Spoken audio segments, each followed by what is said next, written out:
Well, welcome back, everyone. What an exciting day in markets today with all of our strategies coming together. For the past couple of weeks in videos just like these, you've heard me talk about a market that is trying to chip away at a very important resistance structure.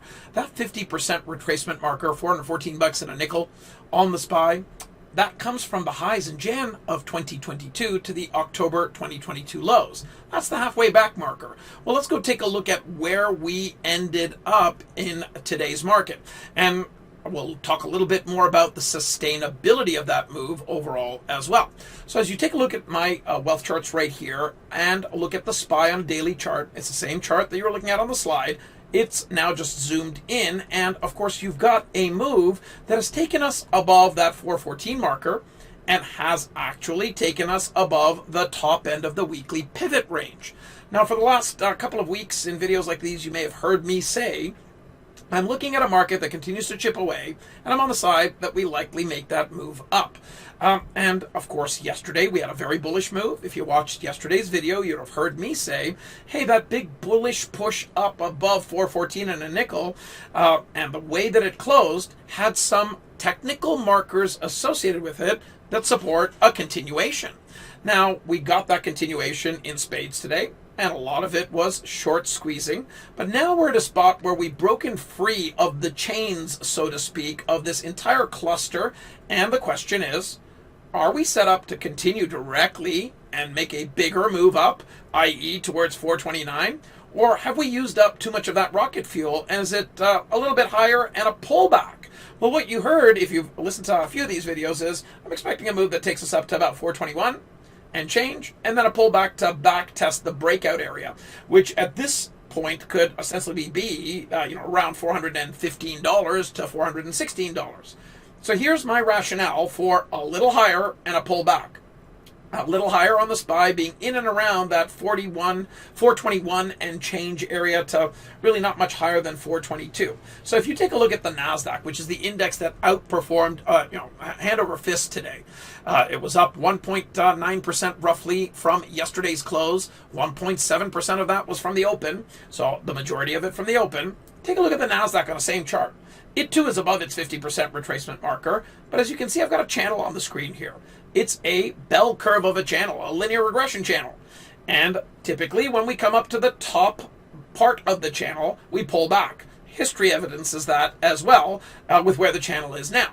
As I zoom in at the hard right edge, this keeps the door open for a potential rise from $337.40 or so on the Qs up towards $340. That would be something that can help the SPY, or the S&P 500, as they share a lot of stocks, continue their way up. Now, if you take a look at the triple S indicator, which I'm going to show you right now, this is something that I taught a lot about on Wednesday, and the session was so well received that folks asked me to do it again. So I am going to be doing that, and I'll invite you to it at the end of this video. But first, focus in on where the Qs are on the triple S signals. So the daily signal that were presented last was all the way back over here at the beginning of May. When you take a look at the 4-hour chart signal, you can see the last signal was right there on the 10th of May, the 9:30 a.m. bar. And then, of course, we did get our signal yesterday on the opening bar for that hourly bar on the Qs, and you can see how well that has worked. That signal came with the soldiers crossing back above the king and the queen in the lowest quadrant, and then directly getting above the generals and into quad 2 on the next hourly bar. That was a very bullish signal on that hourly chart. And then, of course, follow through the middle of the chart right there at 12:30 p.m. bar yesterday, back testing of it yesterday and holding up. And then today, the rest has been, history, continued short squeeze up. But here's the thing to note. The soldiers typically don't stay at the top of the channel or above in the 4-hour case for very long. On the 1 hour, 4 hour, and daily, we don't really need to look at the 5 at this stage. This is about more so about tomorrow. We're very extended. We're still in a bullish configuration. That bullish configuration has a high probability to see a pump and dump, and it's an OpEx day tomorrow as well. Now, over here on the scanner, which very quickly tells me on a daily, 4-hour, and hourly time frame, what's the configuration of the SPY using the triple S indicator? And the configuration on the day, bullish, moderate, bullish on the 4-hour, moderate, with a slope that's not consistent yet. And we got on the hourly bar, which really looks out 3 to 6 hours, a neutral spot into the very end of the day, but the channel tilting up. Now, as I look at the SPY, does it have more room to continue up? The answer is yes on the daily, on the 4 hour, and the 1 hour looks out 3 to 6 hours, is not as important for tomorrow morning.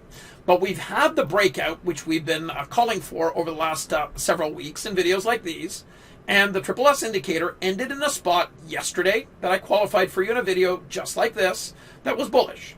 We closed above and above the top of that rectangle range that I drew for you with the highest close with a green triangle on it, and that was very positive. Now, the positivity again has a chance to continue, but it's not expected to stay up in the air and not pull back. And I think that might be obvious at this date. What might not have been obvious throughout the entire month of April and most of the month, well, half of the month of May, is that the market has a better chance to break out. That's what we've been saying, and that's now what you're seeing, and that's what the indicator also qualifies. I'm expecting a marketplace that has a slight continuation higher, as mentioned, and then a pullback likely starting. And that's something that could be in play in market tomorrow. Now, the triple S indicator comes with a scanner that has picks. And of course, I'm going to talk to you about that on Saturday. I'm going to talk to you about a process that, for those who saw my Wednesday session, took about less than a minute to come up with a high probability trading target. And during that day, I think we found something like Datadog, which worked out really well. Now, that does not mean it continues.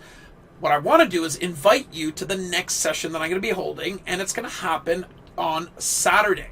So on Saturday, you'll have the opportunity to revisit the rationale behind some of my swing and day trading strategies and tools, and of course, see some more live examples, and of course, be able to put a process together even tighter to help with decision making. Visit becomebettertrader.com/yes. You'll see me on Saturday at 10 a.m. Eastern Time, and I'm looking very much forward to spending more time with you, doing just that, educating, showing you how I use tools to make higher probability decisions, and of course give you as much time as I can to answer your questions as well. Have an incredible rest of your day. Thank you for watching. Rob shouts out hi. I was just on the phone with him just a moment ago. He's looking forward to being with you in videos like these or in next week's market as well. And simply visit becomebettertrader.com/yes, and we'll see you at that Saturday session. For everyone on Wealth Charts and in the Active Trader Room, we'll see you first thing tomorrow morning for the Hour of Power. Have a great rest of your day.